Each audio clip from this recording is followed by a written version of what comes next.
Welcome to the A-Train Show, the show where you can ride with A-Train, dropping the facts you know. Latest in sports and entertainment. Word up, we running the pavement. Get your pens ready, got the hot takes that'll make the headlines sweaty. Welcome to the A-Train Show, the show where you can take a ride with the A-Train, talking the latest in sports and entertainment. Yeah, it's the A-Train. Peace.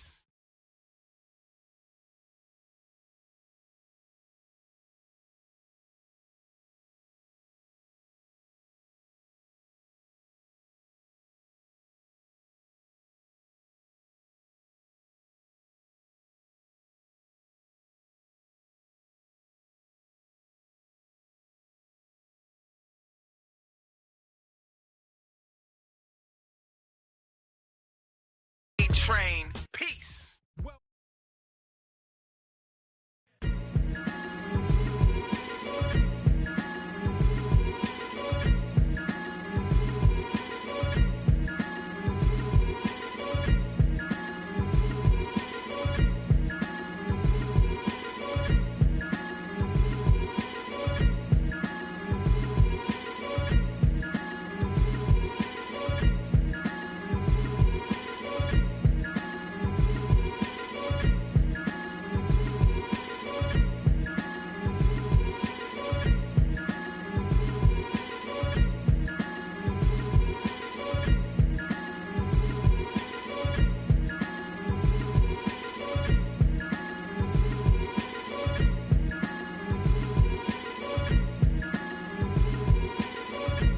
Welcome to this edition of the A-Train Show, the A-Train Arlington Lane. Back at it again here on a Tuesday afternoon here on X.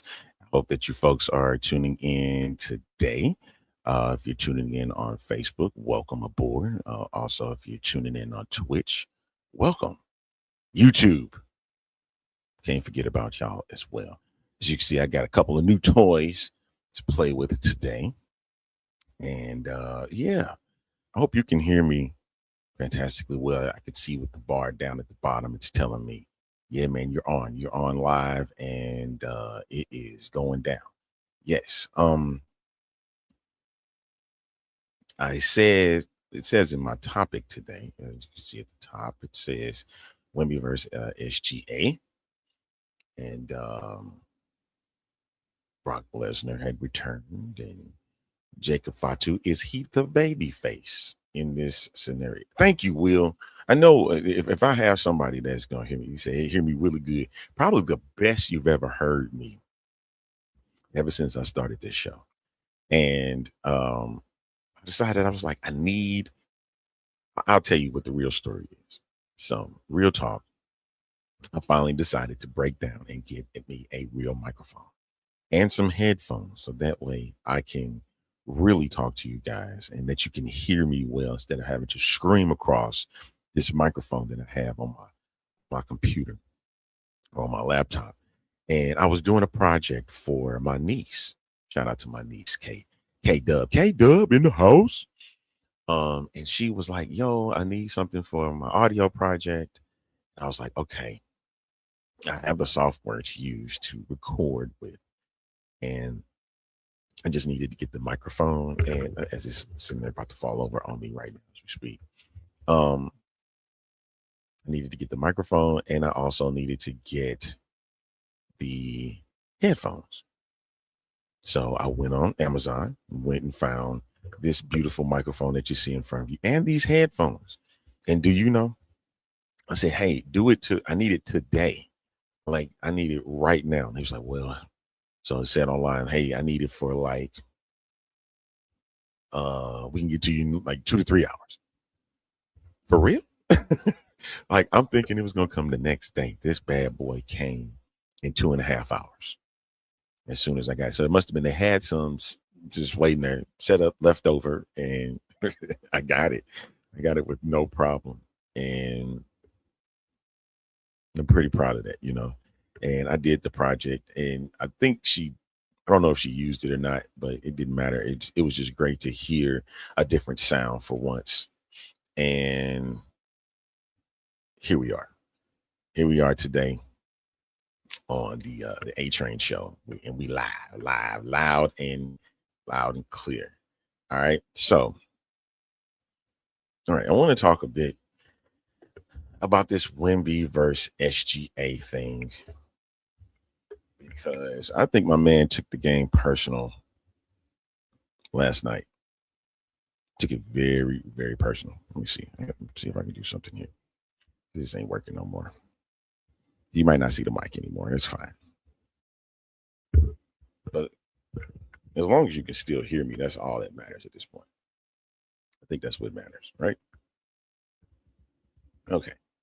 So last night, if you watched game 1 of the Western Conference Finals, that was probably one of the best games this playoff.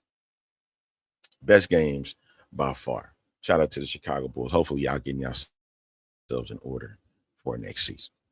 But yeah, that was one of the best games. And I can't even be mad. I can't. It delivered. Like, I was finally happy with what we saw on last night. We got a double overtime game to open up the Western Conference Finals. I don't even think the East can even match anywhere close to what we saw last night. Nowhere close. And I'm scared. I'm scared that that's going to be the best game. This is the series. This series, by far, the Spurs and Thunder, is going to be the series to watch over the Cavs and Knicks. Shout out to ESPN for predating that this was going to happen. That they made this work. You know what I mean? And so I saw a different Wemby than I've seen previously. I know in that previous series against Minnesota, he was kind of getting beat up. He's getting beat up a bit. And, you know, he had that flagrant foul that, you know, cost him, got him an ejection and stuff like that. And, you know, I was kind of shocked by that. I was kind of shocked by it, you know, and because he's not a guy that it looked like he don't get overly aggressive, but it's been showcased. And I know now folks get to really see Victor Wembanyama. And I think what's crazy is that a lot of what's happened has stemmed over time. Because he's what now? He's 23. Am I not mistaken? He's 23 years old. 24 years old. 22. He's only 22. Only freaking 22, man. Because I'm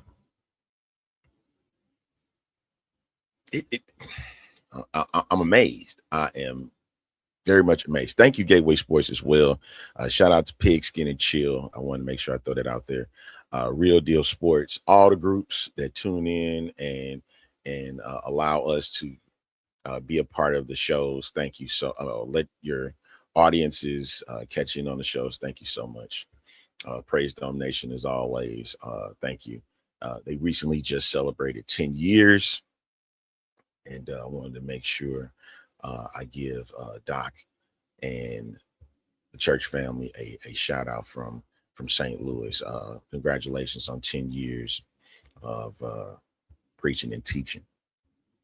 But hopefully we get Doc on if he ain't if he's not busy, because that dude is a busy man, mind you. he be busy. And I'm hoping to get him on today because I really want to discuss everything that transpired in WWE and in the NBA. Because this Wemby thing is crazy. Like, did y'all see when my man threw up that 40-foot shot? Like it was nothing. Nothing. Okay, do you hear me? Nothing. Like he hit that like, I can do this again if you ask me to. I'll shoot it once again. And he did, and he did in that moment. And so shout out to Ashley Baker. She threw out this, what's going on, Kevin? She threw out this tweet and she asked, yeah, Kevin, Wemby's not human. He's not human. He's that NBA 2K player we've been talking about for years. And I think I've said this on the show before, that this dude is the player that we create. 7'6", 7'7", and he can hit from anywhere on the court, right? He shot that like as a true jump shot. True jump shot. That he didn't force it, none of that. Like it was a true jump shot. Like it was like he was hitting it from 30 feet, or he was hitting it from 23, 24 feet. He hitting it out from 30, 35. It wasn't 40, it was probably 35 feet, but still, he hitting it back from the logo and he nailing it. Like he did that with confidence. Like he knew the minute that he took that jump shot, it was going in. And the bench is sitting there like, no. Oh, yeah. And I mean, come on, man. Wemby is out of control, man. And for good reason. Like, and I stated back early, I said that it may be something that's got him here. And I went back and looked at some old video, I guess, when it was at the under 19. I think it was FIBA under 19 tournament. And he went against the United States and Chet Holmgren. And it said Chet Holmgren won MVP. And in that game, they lost by 2. He fouled out of the game with like 2 minutes left in the game. And you could see him. He was agitated. He was ticked off. And now he get another opportunity. You got to think that most of this stuff that he had in the past has come up to this moment here in game 1, right? And he took over. Whereas the most valuable player himself, Shai Gilgeous-Alexander, didn't quite show up like he should have. And I was talking with my homeboy from Houston. Shout out to Jameer. Jameer, was good, man. I hope you're checking in today. I'm gonna give a lot of shout outs to people. BK, how you doing? You checking in today? Good to see you, love.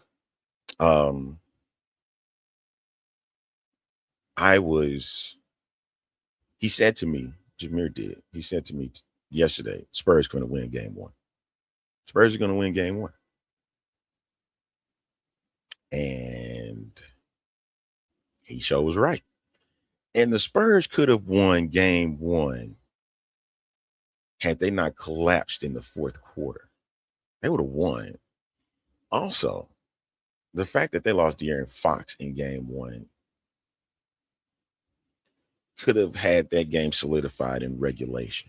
You get what I'm saying? Like, we wouldn't even talk about a double overtime game. We wouldn't even be talking about the heroics that Victor Wembanyama displayed. I think Victor Wembanyama would still had a good game, a great game at that. But I don't think it would have been magnified to that effect where he had to have a 41.9 point, 20 rebound, 3 block shot type of game. But what it did for him is that it showcased him on a national network stage. Now, if you probably haven't, if you haven't got a chance to see him play, you're going to see him at least for 4 games. You're going to see him at least 4 games. But this series is not going to go it's not going to be a sweep. This is going to be a 7-game series. Do not, folks, be surprised if San Antonio takes game 2 as well. Okay? I want y'all to hear me. Do not be surprised if San Antonio takes game 2. This is a team that, even though they don't have a lot of experience in the playoffs, they have, it seems they've been battle tested already in the first 2 playoff series.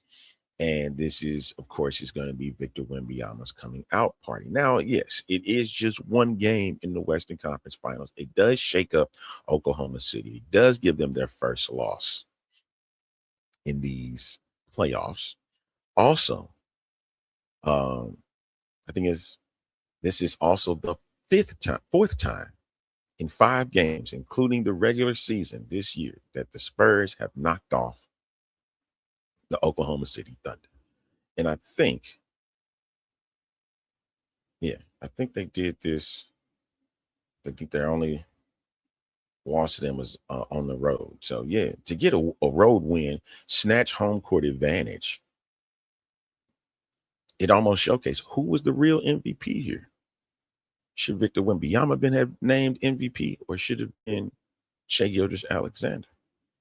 And in the press conference, Victor Wembanyama somebody asked about, did he take the game personally? Yeah. And going back to that under 19 tournament, he went against Chet Holmgren. And if you saw in the game, he was going after Chet Holmgren. I mean, going after him. And I think he got a block shot on, he dunked on Chet Holmgren at one point. And he also, I think Chet got him on a block shot as well. So that's going to be a great battle between the 2 of them. I know that's kind of funny. They're looking at 2 thin cats, 2 cats that is under 220, and they both over 7 feet, and they're going to be battling in the post. And I was thinking it was kind of funny watching him go against Alex Caruso, who Caruso just came out firing. I think he had 30 and 7 or 8 3-pointers. And yeah, Kev, that I really don't want that. I don't want San Antonio going up 3. And that sounds crazy to say, because I want San Antonio winning this series. I got San Antonio going to the finals. And not because Oklahoma City I'm tired of seeing Oklahoma City. I just think the Spurs have the depth that Oklahoma City does not. But what it showcased is that Oklahoma City's depth can sustain in games. So I might be looking at I'm looking a little crazy, because I think, if I'm not mistaken, over the course of that game, there were all 5 members of the Spurs that started were over 40 minutes. So now, folks, listen. Now we really want to see what this group is about. Because you know that the NBA game has changed so much, where guys are not playing 40 minutes in a 48-minute game. They're playing 30 to 35. You're lucky if they get into 30, especially if it's a blowout. But now I think it's a little more intense now that the Thunder is now seeing themselves down 0-1, that there's going to be more minutes that's going to be played for these guys. And guys like Dort, guys like Jerry McClain, guys like AJ Mitchell are going to have to kind of, in the return of Jalen Williams. Jalen Williams had a solid game himself in his return. And that's what Oklahoma City needed. It's just that San Antonio, their youngsters was able to sustain. Devin Hassel, 51 minutes last night. 51 out of a possible 58 minutes. So he played. And he may not have scored a lot because they're not looking for him to score a lot. But he did the little things on the floor, making creating turnovers, blocked shots, hitting timely threes. That is what championship teams are made of, right there. And he gave it everything. And I know everybody was gassed. Everybody, because especially shouting it out on the telecast. Especially Mike Tirico was saying how tired that most of these guys were. And I know I speak about the NBA players these days. Do they have the longevity? Do they have the stamina to play a 48-minute game? And I think a lot of times these coaches and trainers are trying to keep them for these moments in playoffs where they can play 40, 45, 50 minutes and sustain throughout it and be ready for the next game, because the next game is on Wednesday. They back at it again Wednesday night in Oklahoma City for game 2. And I was proud to see how that game went back and forth the way that it did, because I'm sitting at work watching on my phone, relatively quiet in the area that I was in, so I could make as much noise as I wanted to. I could make a lot of noise, and it was fantastic to see how that game went back and forth, and they was like throwing blow for blow for blow, and I was proud of that. Like, that was a playoff game. Now the real playoffs have started. But it goes back to asking, who's the real MVP of this season? You take away Victor Wembanyama from the Spurs, do they still get to where they are now? You take away SGA, do they still get to where they are? You really cannot deny the work that Victor Wembanyama put in this year. In just his third season, unanimously was the Defensive Player of the Year, and rightfully so. And I think it was last year he should have won. He should have back-to-back awards, and I felt like he was robbed. So I'm not saying this is a sympathy award, but I think he was still rightfully so the Defensive Player of the Year. He should be 2-time Defensive Player of the Year.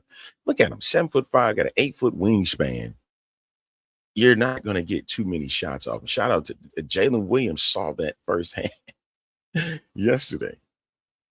He tried to get around him with a layup and try to go strong, and Victor Wembanyama redirected it. Like, that's how long it is. You have to put a high arcing shot, and it's going to be a tough shot every single time. I think there was a couple times where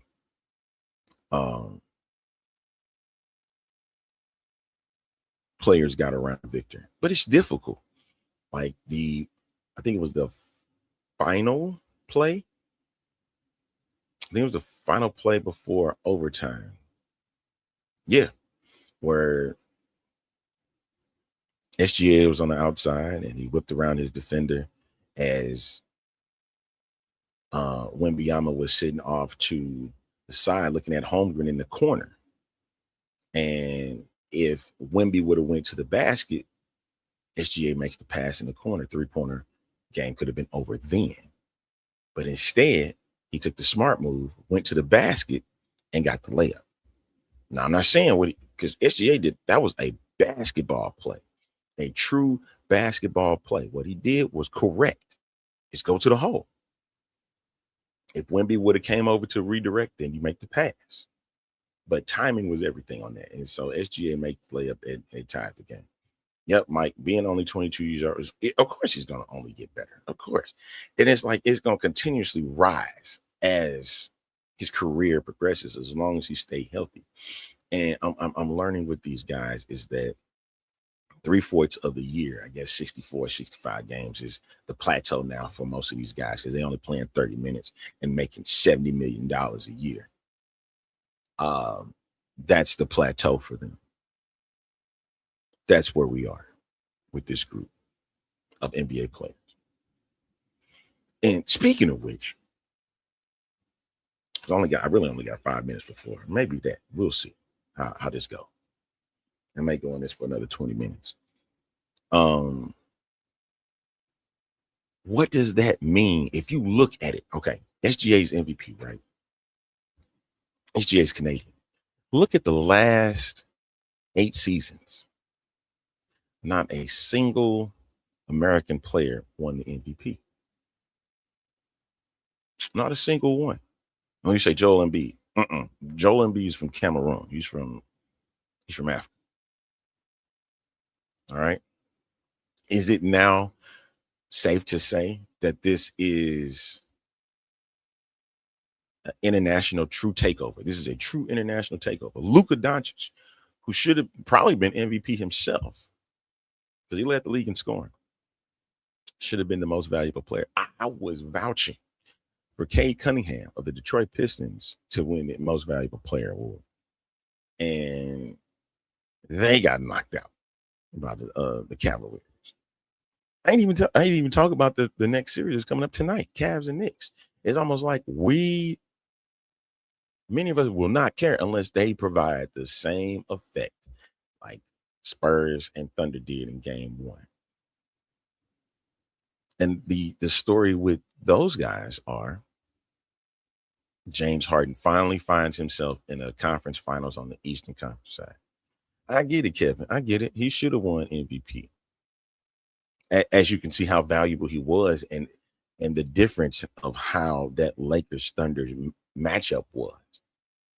Luka changes the course. It doesn't become a 4-0 sweep. It could have been a 7-game series with the Lakers potentially getting past them. But it was a little bit easier, or I guess game 4 was harder for the Thunder to close it out, but they were able to pull it off. But I'm saying with a Luka Doncic out there with the close to 35 points a game scoring, it changes that.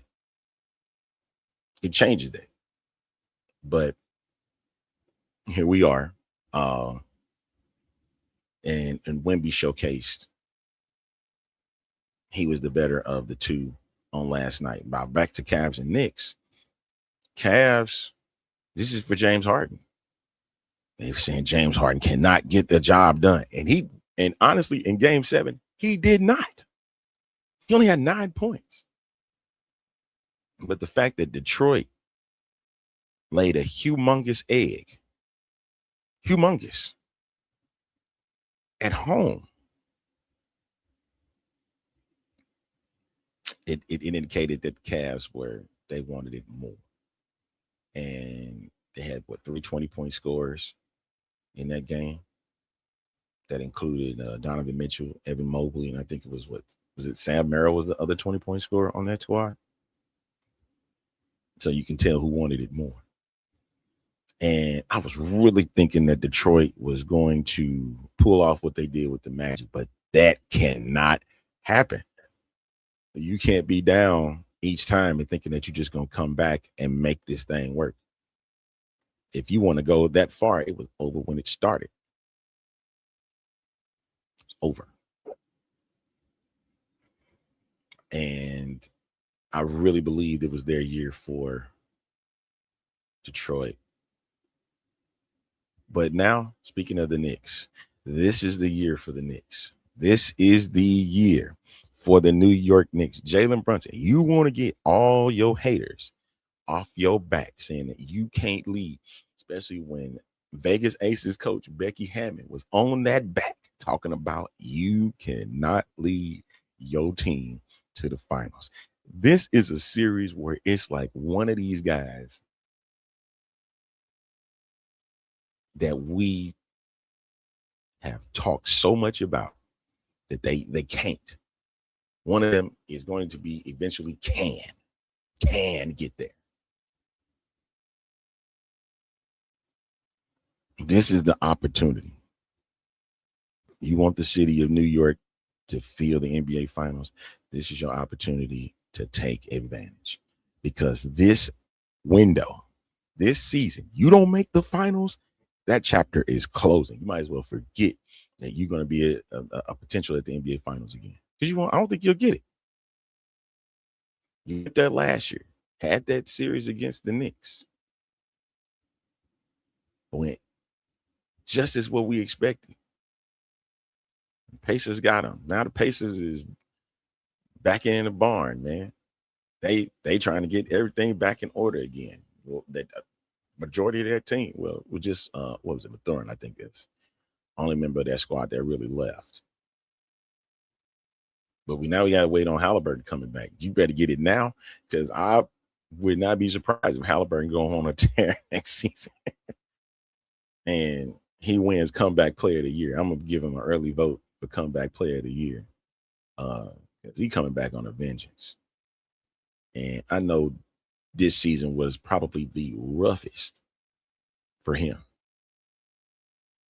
being out there at Game 7 in the NBA Finals, and he was perfect. And then to tear his ACL. That will go through his mind if it hasn't gone it now, especially when it's getting closer to the season. That's going to be definitely on his mind. But, man, I can't. This playoff series here, Cavs and Knicks, I'm looking for the Knicks to get to the NBA Finals against the San Antonio Spurs, a rematch of 1999. I'm for it. I'm not looking for a 2007 rematch. Yes, I'm removing the Oklahoma City Thunder out of here. And I know the Oklahoma City Thunder is going to be in this series, but I'm rooting for the San Antonio Spurs. So shout out to my San Antonio family. I'm rooting for you guys. I'm rooting for the Spurs. Spurs and Knicks in the NBA Finals. Let's go. Shout out to Josh Price of the Price Check Podcast, because he said that same thing as well. All right, let's move forward to my favorite. Let's get in some WWE. Let's talk about it. Let's talk about it. All right. So last night, Monday Night Raw, from Greensboro, North Carolina. They opened the show. I'm only going to touch on two things.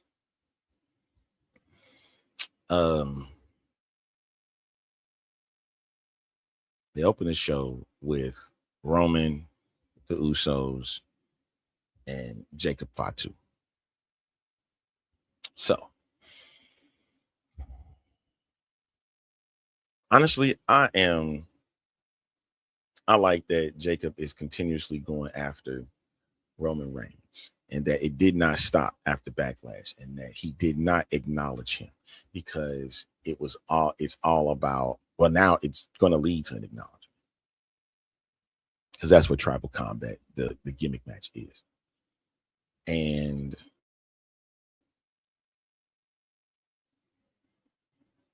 a part of me, there's a big part of me that wants Jacob Fatu to win the title. Hear me out. I want Jacob to win the title. But now, with a certain so-and-so that came back that we're going to touch on a little bit, that may have changed things. I'm interested in seeing where the direction is going with this matchup. How long does this feud continue? Because in June, they're going to be overseas. And the word on the street is that Roman will not be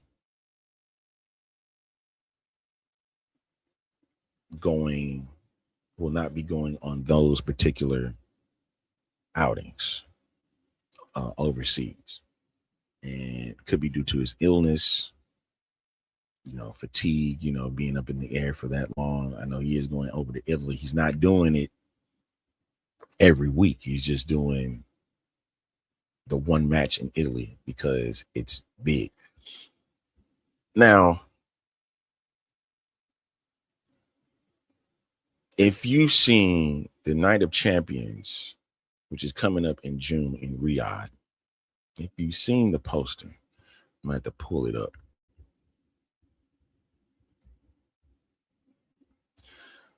Let me see if I can pull it up.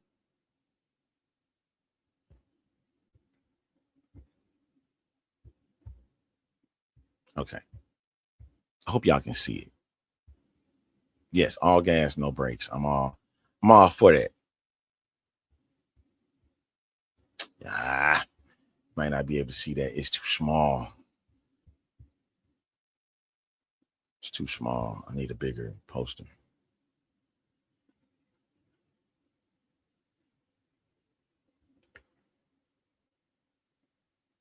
I need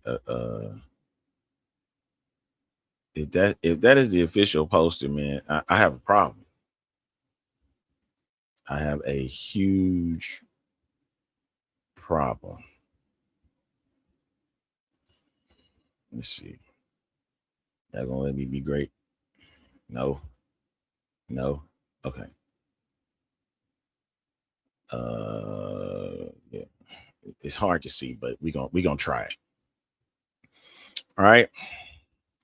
So there's the picture. This is the official poster for Night of Champions, right? As you can see, there is Cody. There's Roman.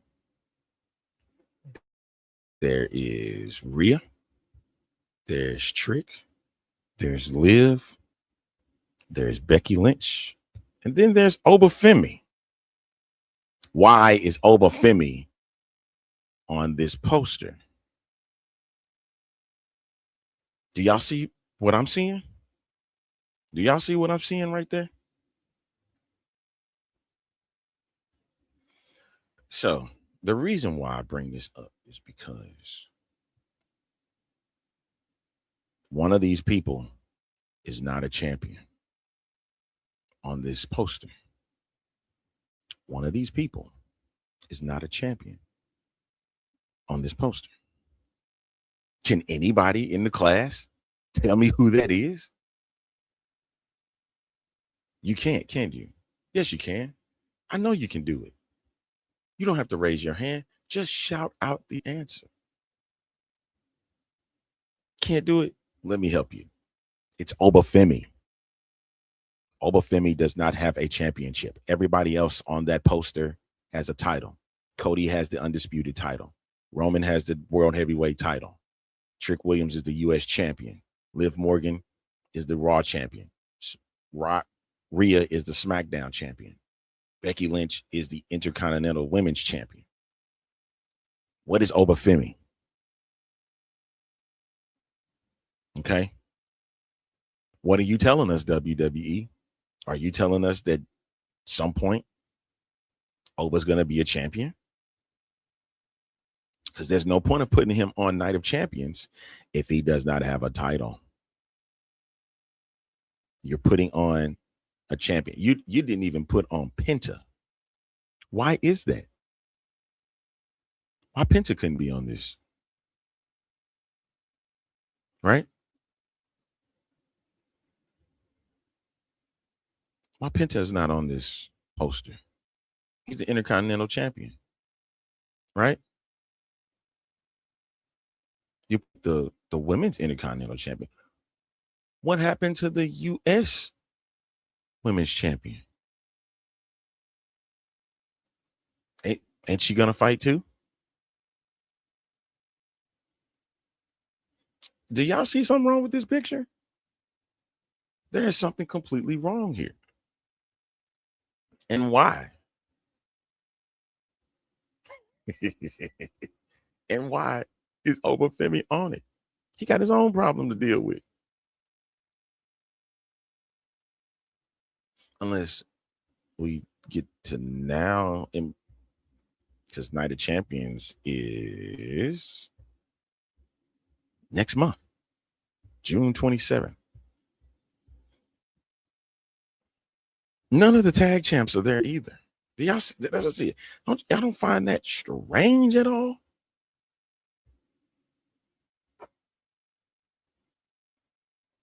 None.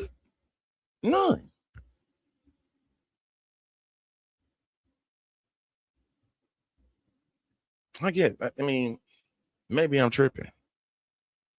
But why would you put out Oba Femi when he ain't even a champion? At least you're not declaring him champion yet.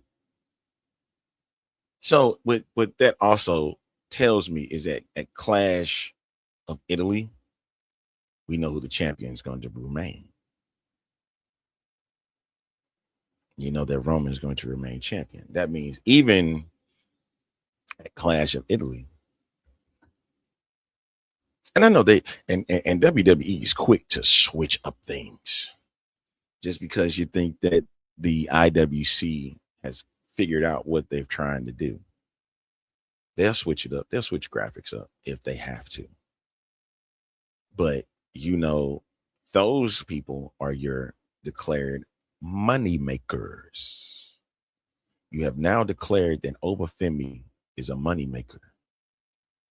But still, he does not have a championship around his waist. What are you going to do about that? That needs to change.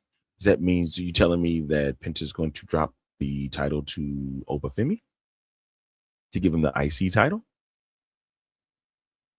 No, you can't. You know why? Because the beast has returned. And that, I didn't even get into the whole ordeal with Jacob Fatu and Roman. But it's no point now, is it? It's almost like tribal combat is going to be a waste. So what is Takeout Menu doing? Takeout Menu. We need to do better. Oh, I forgot. You're not trying to do better. You're trying to ruin professional wrestling. And somebody posted a fake tweet that Nick Khan had resigned from WWE. And it don't take much to let the wrestling auntie see it, because she be watching. Shout out to the wrestling auntie, Miss Levo. Lovely Levo. She be paying attention. Stop. Come on, y'all. Y'all better than that. You know Nick Khan is not leaving that job. Especially now where they are right now, where they feel they are right now, that everything is great. You know, it's a dumpster fire. As we sitting back in the flames, and that dog sitting there said, everything's okay.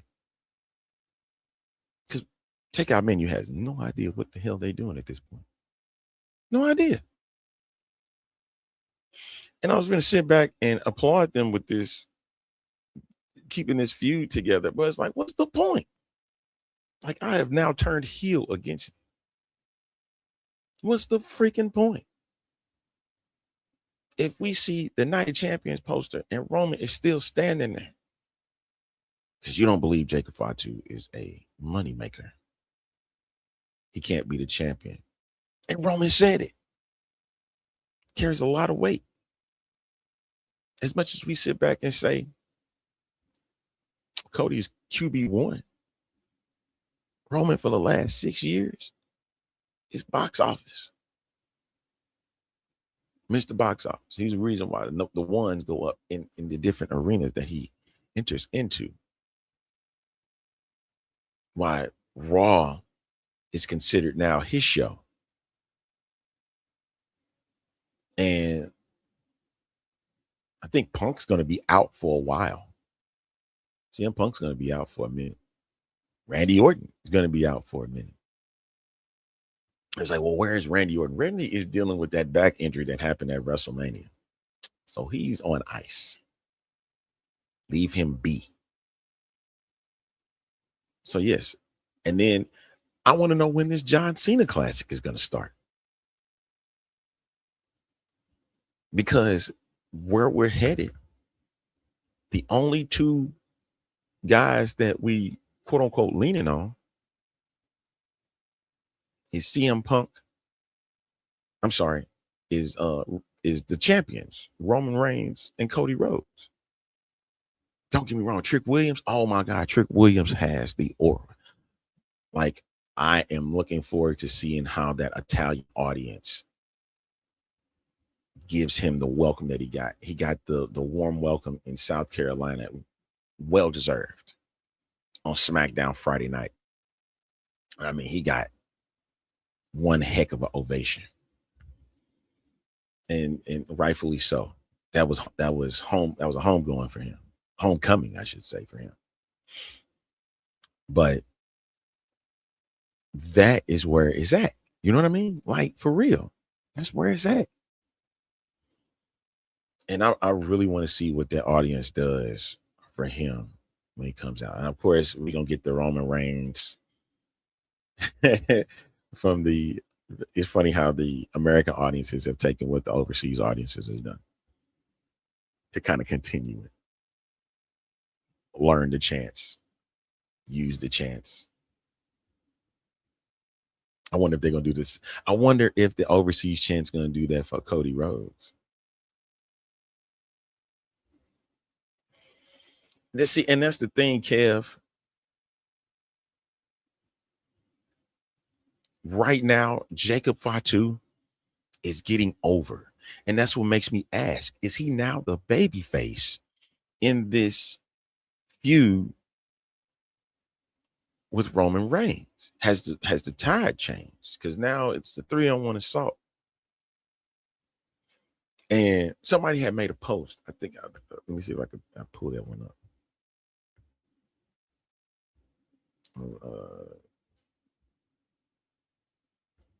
This was actually pretty good. Shout out to Russ Belt Garage. They made a post about Solo Sikoa. And it says here that secretly he might be the ultimate win boost in WWE. Let me remove that. And yeah, here it is. There it is. Said if Jacob Fatu teamed with Solo, boom, world champion. If Royce Keys teamed up with Solo, boom, #1 contender. Meanwhile, everybody who ignores Solo somehow ends up losing in questionable life choices. Solo out here looking like that overpowered teammate in career mode that instantly raises everybody's stats. Jacob, I don't need help, loses. Royce, I got this myself, also loses. At this point, Solo should start charging consulting fees. Imagine Solo just standing backstage like, could have listened to me, brother. WWE low-key turned Solo into the wrestling version of a Lucky Charm. There are the photos to prove.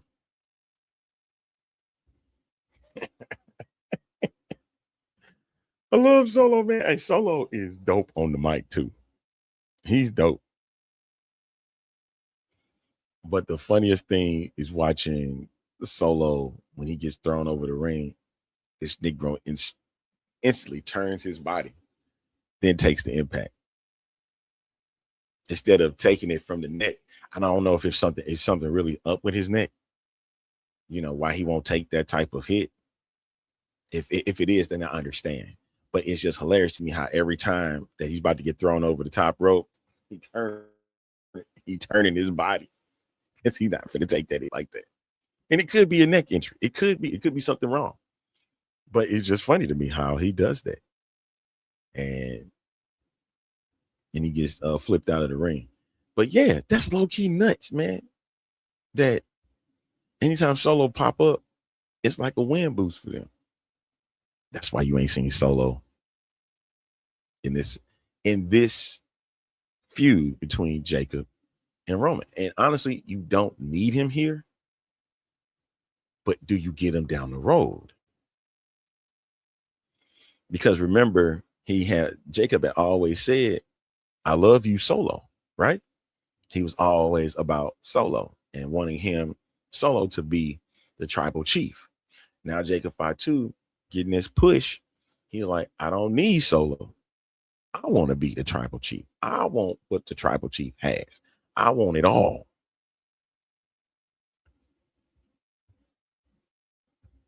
Yeah, my man says, like Slick does, I want it all. Shout out to Slick. How you doing, girl?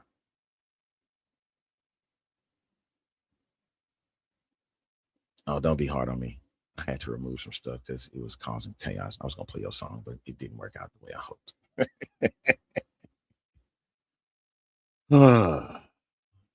So is Jacob Fatu the babyface in this group? That's what inquiring minds want to know, because audiences are getting behind Jacob. But of course, you're gonna have your fans that are behind Roman, right? You can't really have two baby faces going at it. And it looks like Jacob Fatu is the heel here because of how crazy he's going. But guess what? Fans is loving their heel side of it, where it's almost making him the baby face, where you almost have to make Roman this evil empire type cat. You want what I have? You can't have what I have. You'll never get what I have. You'll never get what I have. Ever. You know what I'm saying? Like, that would, if they were to flip the script, it would not be a problem, yo. It wouldn't be a problem. I think the funniest thing with this feud is how each time each cat got beat down, they go over, grab the mic, and yell each other's name out. Remember the first time when Roman got beat down after dealing with the Tongan death grip, yelling, Jacob! And gave him the match at Backlash. And then it happened to Jacob on Raw last night. Roman, tribal combat. You know, I just find that hilarious to me, that each time they got beat down, that this what this signified, that we putting the match together. Now, yeah, I'm gonna go over about 20 minutes because I still want to talk about this Brock Lesnar thing.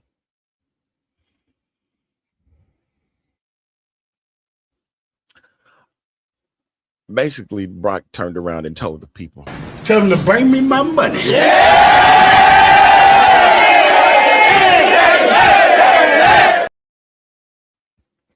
Am I lying?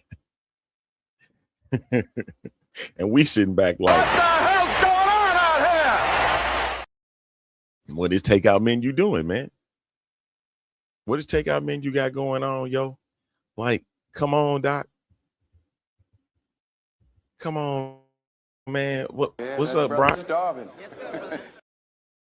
Starving just to get back into the ring again, brother. But I ain't gonna lie. It was kind of dope to see him just pop up out of nowhere in the middle of Oba's entrance, as people were getting angry about, you retired. No. I'm going to be the heel here. I'm going to be that villain, because that was one of the best that Brock Lesnar could have done in that moment. You feel that? Oh, I love this microphone because I get to be a villain if I want to be. And that was that moment there. It brings questions. And did y'all see Brock again? Brock was giving direction to Oba. And I want y'all to see. Go back and watch Oba's entrance.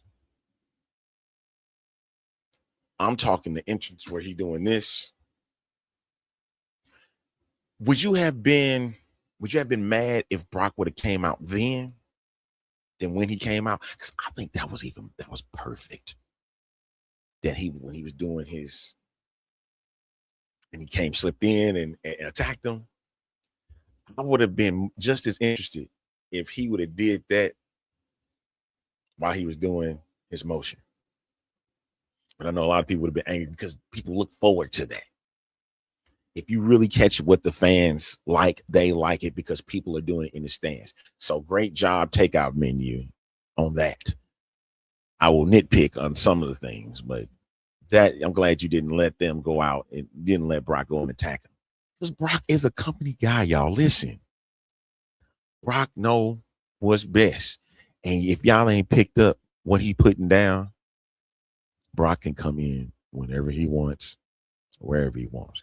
Now, with that being said, you better give Oba Femi that same energy. Same energy. That if Oba is done with WWE, same way like Brock was, you better let the man in whenever he wants, wherever he wants, and go after whoever he wants. That's what that means, takeout menu. That you give Oba Femi that same MF and energy. That's what that means. So you opened up a can. You opened up a can of worms for Oba Femi now.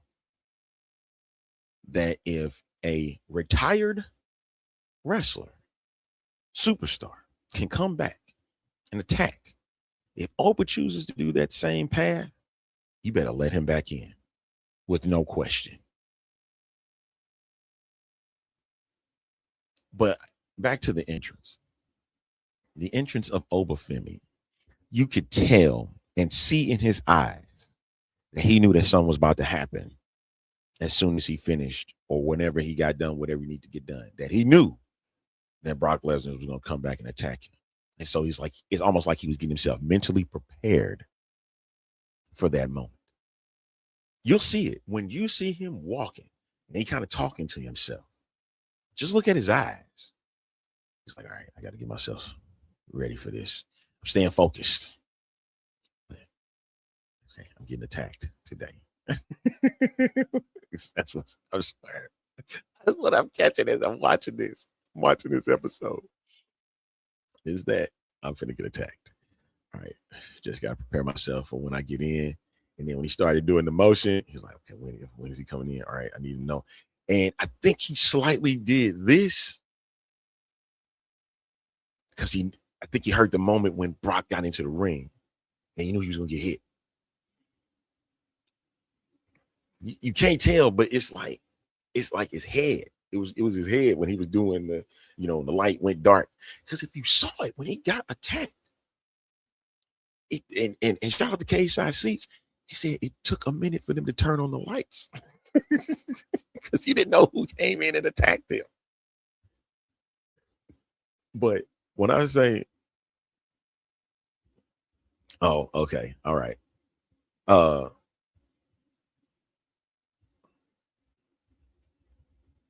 me see. Hold on. I got to deliver this message real quick.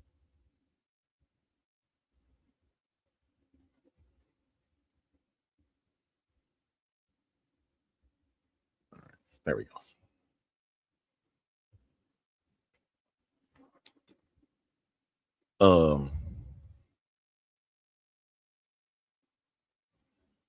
One of the things I'm seeing is my man eyes was looking, his face was down, like he kind of was feeling my man coming in. He was coming in the ring. And I'm sitting there and I'm like, wow, it was a great surprise. I was not expecting that. And again, it raises questions for takeout menu, it raises questions for Brock Lesnar, like, okay, where are we going with this? From what Paul Heyman says, there's supposed to be a rematch between the two of them. So that means we are getting a trilogy of sorts. I don't need Gunther touching Brock Lesnar. Let him go after the undisputed WWE championship. He don't need to touch Brock Lesnar. Don't need to retire Brock Lesnar. I think what we getting here, I think somebody's seeing the bigger picture. And Kev, you tuned in right now, right? We were talking about a trilogy before all of this occurred. Exactly. See, Will, I knew it. That's what we were saying. That the moment was too great, and we all got had by Brock Lesnar. That's what that meant. We all got had because people have done this before. Undertaker has done this. Has put his boots in the ring and said, "I'm done," and wind up walking into a match. Granted, it was a match that we didn't care for, but at the end of the day, he still had another match, even though he was declared retired. He declared his retirement. So that's what I'm getting at, man. I think we got had. And I think that's what this is. I think Brock is wanting to do a trilogy with Oba Femi because they know that's box office. And when Paul Heyman said to Adam Pearce, he was like, "What do you mean? Why is he?" And he was like, "Why is he here?" And Adam Pearce was like, "What the hell's going on out here?" He don't even know what's going on his own show. And we all sitting looking back like, we shocked. We shocked at it. You know? And so we sitting back looking at this. At least I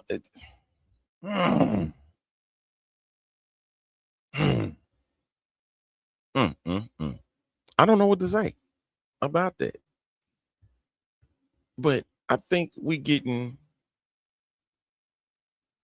a trilogy of matches between Oba and Brock Lesnar, even if they all gonna be 5 to 10 minutes.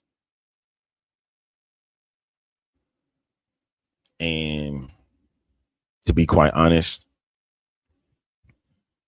I need Oba Femi to win again against Brock Lesnar. I want, and the reason why you do it that way, it gives an irate Brock Lesnar the chance to get his dub at SummerSlam. Because it really ain't about wins or losses, it's about the story.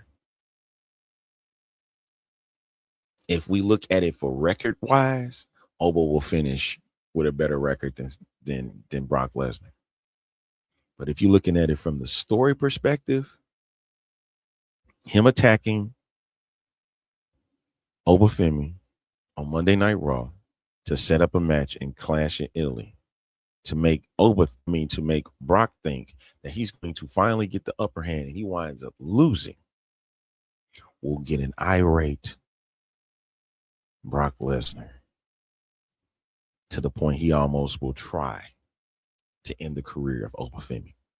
Like, I would almost take it where anytime I would take Oba off television after their match at Clash in Italy. I would take Oba off TV, but they can't because they need him for the overseas audiences. But so if they choose, since they're probably going to choose the latter, if Brock is going to be around and causing all kinds of hell until SummerSlam,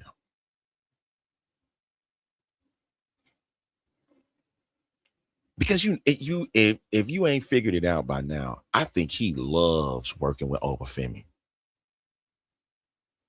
And I think Oba is learning a lot about being in with Oba. And if Brock is choosing Oba Femi for his final feud, you know how big that is for Oba. You know how huge that is for Oba Femi. That is humongous for his career. To say that I was able to get in the ring with the Beast, I was able to get in ring, was considered one of the biggest draws in wrestling. The biggest draw, period. And for that to get passed on to him. And think about it, y'all. Y'all not seeing bigger picture here. Y'all not seeing the bigger picture. is I think Brock Lesnar wants Oba Femi to be where he was, because you don't get, and if it means Oba got to take all this type of punishment to get it, then that's what it's going to be. That's what it's going to be. It's going to showcase that Oba is ready for all of it. He don't need to be tied down to anybody's main roster. He can go. Oba Femi is going to be the guy that can go on any show whenever he wants to go. Not even Roman doing that. He's going to be on a Cody level. Roman can do it. He's just not going to do it. Cody and Roman levels. That's what they're looking at with Oba. Seriously. I don't see how they go against it. Oh, okay. All right. Okay. What is it? You better be like, I'm still going, man. All right. Hey, it can happen at any given time whenever that music hits, you know? Let's bring Doc in right now. Let's go. What's up, sir? What's up, man? I got some new toys I'm playing with, man, today. I see. Got some new. Yeah, man. And I see you got the baby bear with you too, man. Yeah, man. He rolling with me today. He rolling with you. And yeah, he got you. He got you. That's what it was. Yeah, both of us was laying on that couch, knocked out, bro. We was out of there. But we here. We here. Okay. All right. Well, we got about 20 minutes left or so, man. So real quick. No, it's we got some time. We got some time. Let me get my little 2 cents in. Yeah. Did you watch Raw last night? Did you get to see? I did watch Raw last night. Okay. I did watch it. Your biggest surprise. You got to say what it was. You already know. I've already been talking about it, but I'm gonna see if you say it. Yeah. Brock was my biggest surprise. I was kind of, I was shocked at that. But then again, I'm kind of not shocked because it was kind of already talked about how they was gonna sue him for not completing out this contract. So I just kind of figured they were gonna find a way to write him back in. It was just my thoughts, but you know, hey, I'm cool with it. I'm cool. Hey, I'm all for it. That's gonna make a great SummerSlam. So are we getting a trilogy of matches with this group? Because according to Paul Heyman, there's a contract signing that's supposed to be forthcoming before Clash in Italy. Yeah, the contract said Brock Lesnar's name is on this contract. You want Oba to sign it? I'm just saying. I'm just saying. I mean, you talking about if you're gonna build a great SummerSlam, I think these last few matches are building a great SummerSlam, don't you think? I mean, you gotta think about Seth and Braun and Braun. You got the storyline with Jacob and Roman. That's probably going to be a third, only because you know it's gonna get to a point where, and I think he's gonna lose it at SummerSlam. I think Roman is gonna lose it at SummerSlam, and he's gonna lose it to Jacob. I think they're gonna let Jacob lose again. It's gonna be, he's gonna still be unhinged, and it's gonna lead us to a SummerSlam match where it's for his career or something. Whereas he because we already had the I have to acknowledge you. Well, that didn't happen. He already said he's not gonna acknowledge nobody, and so that's not gonna happen. So I just assume that they're gonna get to a SummerSlam match, and it will be pretty dope to see. Okay. I was saying it'll be dope. I would say the same would happen I like to with see Brock. what it's gonna look like. I want to see Brock lose again at Clash to make him more irate. Because if SummerSlam is going to be his final match, Brock Lesnar. the person that he wins I don't know. against would have to be Oba Femi. You know what I'm saying? Because he I said he got didn't you. want to lose. I He got didn't want to lose at SummerSlam. And he's not going to let I Gunther got you. retire him. He's not going to let Gunther retire him. So he would have to lose. He'll get But irate. I mean, it was already perfect. Like, man, I hate that. It was already perfect. It was perfectly placed, man. And I hate TKO got involved. Take out menu at it again. Take out menu. I hate that they got involved in that, man, and they wanted to sue him. I just think it was dumb. What you looking at, boy? Huh? You ain't able to talk, kid. You don't talk. You don't talk. Like I want to, but say no. He No, ain't I ready want to to. talk. They look fun, but they don't. Yeah, he's not ready to go. He just woke but up. I was looking. Yeah, that's what he's trying to get himself together. Now, this is what I want to show you, sir. I wanted to show you this. It's hard to see, but I want you to see if you can catch something on it. This is the Night of Champions poster. Okay. If you can see on that poster, there's Cody, Roman, Liv, Trick, Rhea, Oba, Becky. Do you see something wrong? Do you see something wrong with that picture? Oba ain't got no belt. Exactly. Why is he on this picture?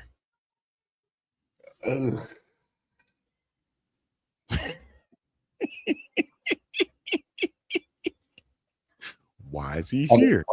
Are they coming out with a new belt? What belt would they come after with?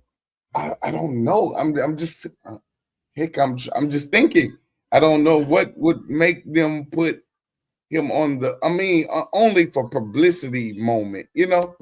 Right. But usually when you do that, you putting all your champions on there, right? I mean, I agree. And I was saying earlier in the show, I said, is he going to win the IC title? But I'm like, they're not going to do that. They wouldn't do that. Who has IC? Penta. Penta has the title. But Penta went on that. Thank you. And it was said the tag champs wasn't on there. Like the Vision ain't on there. You know, Oh, I don't know, man. I don't know, man. Why is that? Why is that? What was that saying, man? I don't know, man. I don't know. I'm a little thrown off of that, sir. I have no idea. My life is not my own.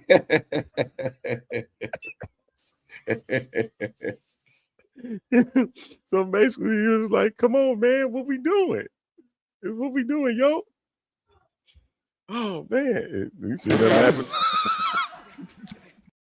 It's like right. I don't know. I can't put my finger on that one. Yeah, I don't know why he would be on there. I was like, "Come on, man." Gee. All right, but here we are. Yeah. So, you say you were surprised with Brock Lesnar's return, in which it's understandable. I was and I wasn't. Okay. I'm gonna tell you why it didn't really shock me as much. Okay. Because Oba been running through everybody. I mean, literally, you think about it. It's kind of like, and then his last words at his last open challenge was like, "Oh, y'all scared of me." But man, it was just.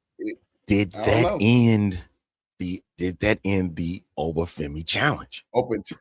I believe so. It should have. It should have. Because I'm sick and tired of it. I don't want it no more. That should have ended that challenge when he said that.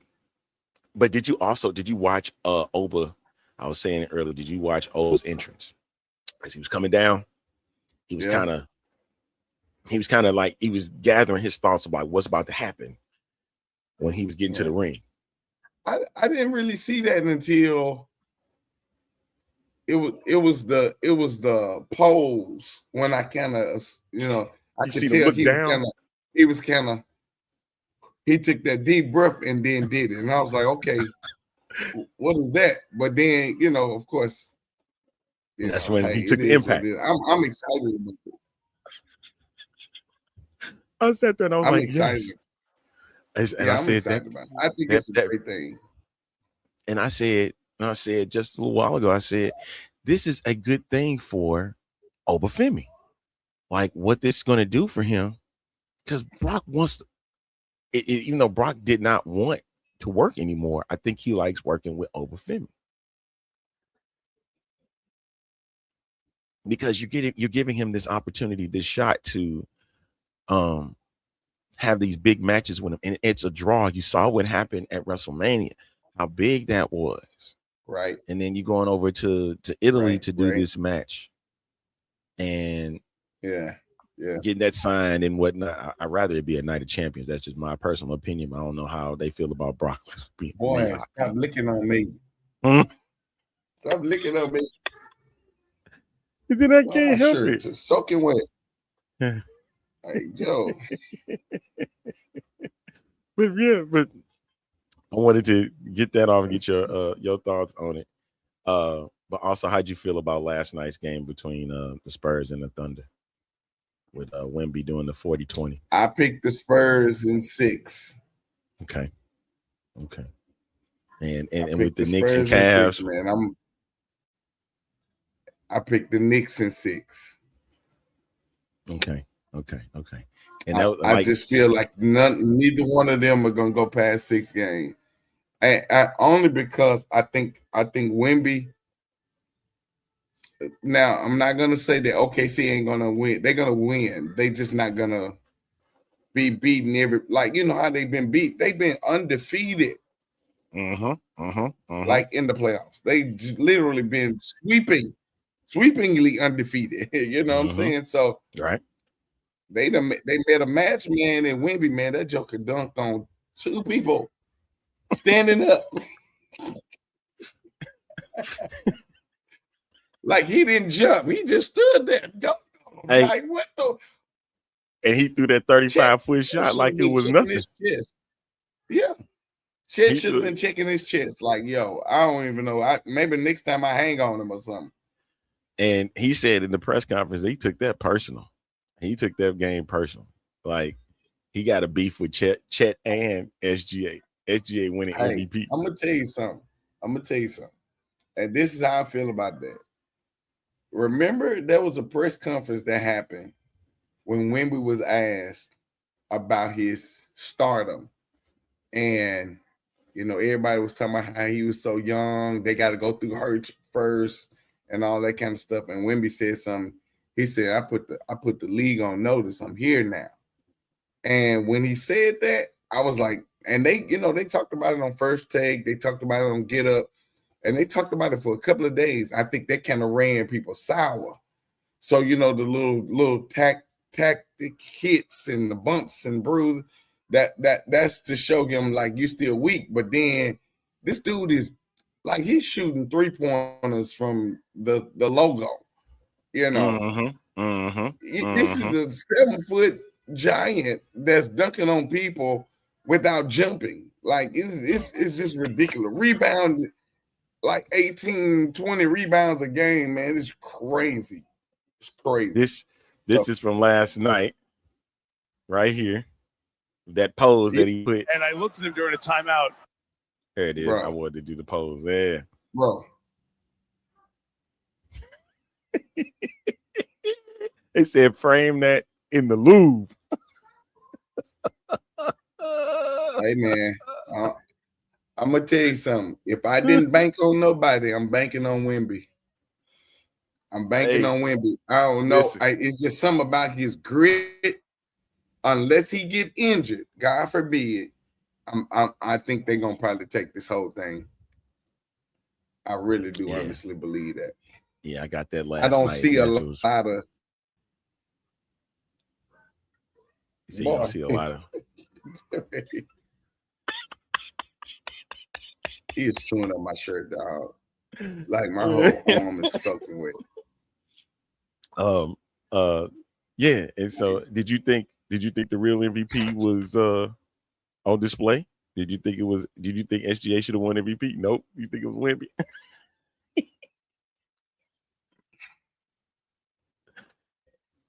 I mean, that's funny. Okay, so now we gotta get into this conversation though, because what would make an MVP? Are we just talking about scoring? Or are we talking about the impact on the game altogether? If that's the case, Luka Doncic should have won MVP. Well, but had he made an impact on the game? They would have got swept by the Thunder. I mean, he'd been injured most of this year. That's true. Most of this year he been injured. True. So Wemby would have been the hands down favorite to win, because you're talking about impact on the game. You're talking about bringing his team. San Antonio ain't really seen a playoff quite some time, or even got out past the first round in a good quite some time. It's been a good minute. And so for this man to come in on his roundabout year and dominate the way that he did, I just feel like ain't no way they would have gave it to SGA. If you're talking about all around play, Wemby is 20, 25, 25, 15, 22 numbers. 15, you know what I'm saying? God, that's crazy. That's crazy, bro. That's crazy. I say, hey, he is at the definite definition of NBA 2K player we wanted to see. If you play 2K, that's him. Facts. You see, you see him there. Facts. And he throwing up 35-foot shots like his jump shots. Okay. Yeah. So when you see that happen, you should be scared.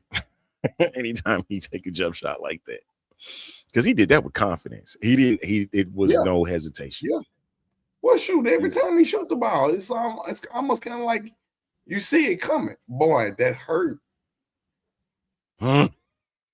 He pinching on the side. He can't see it.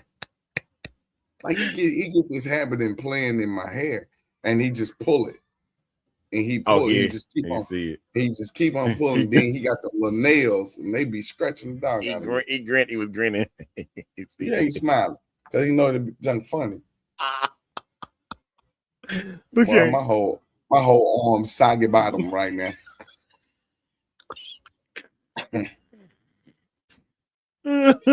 He's sitting there like, you get nothing.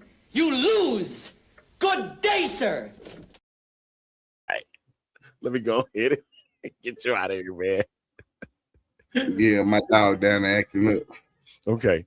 All right. And he's climbing all over. Yeah, Thursday I'm locked in. Oh no. Thursday I'll be gone. Thursday's bad too for me anyway. I'll be in Cancun Thursday. We'll go next Tuesday, man, because Thursday bad for me too. So if I do it, I'm just gonna do it by myself. It's all good, man. All right. Yes, indeed, brother. I appreciate you. Yeah. Thank you for letting me jump on late. Yeah. Enjoy your holiday, sir. And we'll touch base. Okay. We'll touch. Absolutely. Yes, sir. All right, bro. Peace. All right. Peace and have grace, everybody. Yes, sir. All right. That's the good Reverend. You have me cracking up about the baby getting him on the arm and stuff. All right. That should wrap this bad boy up, though. We've had fun today. Thank you for tuning in. Make sure that you continue tuning in to the program each and every week. We'll see what happened Thursday, because Thursday might be a special edition. Friday, working out on some things. I don't even know if I'm going to go live. If I do go live, probably be later in the evening. Only because I want to talk about a couple of things on this. And anybody, because I don't just do sports. I can do entertainment too. Two things I've seen. One, this Netflix documentary about the crash. It was very compelling, and I seen that. Shout out BK. And she told me that there's some other stuff that I need to really check out that pertains to that particular documentary and how all the story wasn't told. So I need to see that. The other thing is the end of, it ain't just late night TV, it's just one show, but Colbert's last show is Thursday. And I want to have a discussion about the impact of late night television, past Carson, because Carson was the juggernaut for 30 years and stuff. But everything past that includes Arsenio, that includes Jay, Dave. Dave was part of that beforehand because Dave Letterman was always after Carson for a long time. Conan, the Jimmies, and Jon Stewart is also now part of that group too, along with Colbert. So, and Seth. Not forget Seth Meyers. All of those guys. If you want to throw in George Lopez, cool. You want to throw in Monique, we can do that as well because they all are part of that fixture too. But gonna have working on a conversation because I want to discuss that, and hopefully that you guys are tuned in for that. That's just a little pet project that that's getting worked on, and we'll see how that one transpires. Stacy, get at me as soon as possible so we can get that going. All right. Again, thanks to Real Deal Sports. Thanks to friends over at Pigskin and Chill. Thanks to GSPN and GSPN Wrestling for always allowing our great content. Gateway Sports, can't do it without you guys. The X-Fan Show, that's what I'm a part of as well. And we do this each and every week. So shout out to Spurs. Thank you, man. And Amanda over at Women Talking Football. And yeah, you the viewer catching us every time we come on, and grateful for y'all. Grateful for y'all. I can't talk today. But we'll catch you on another edition of the show. And I appreciate you so very much. You just have no idea how much I love y'all. All right. Thank y'all for tuning in. And make sure you go to the A-Train Show on Twitter, on YouTube, and on Facebook. That's where the show is located, all right? And if you follow Gateway Sports, make sure you do that too. All right, they're good with sports content and grateful to have them. We're grateful to be a part of that too. So if we do a show Thursday, we'll do a show Thursday. Live, I might be doing 3 shows. We'll see what happens. No Doc. Doc is out until Tuesday. Maybe the next week after that. We will see. But he's out. So I think that's about it. Enjoy game 1 of Knicks and Cavs. Game 2 is Wednesday. And then game 2 after that is Thursday for the Knicks and Cavs. So we got a good series coming up. So for just a little while, this is the A-Train signing off. We'll catch you for another edition of the A-Train Show. So long for now.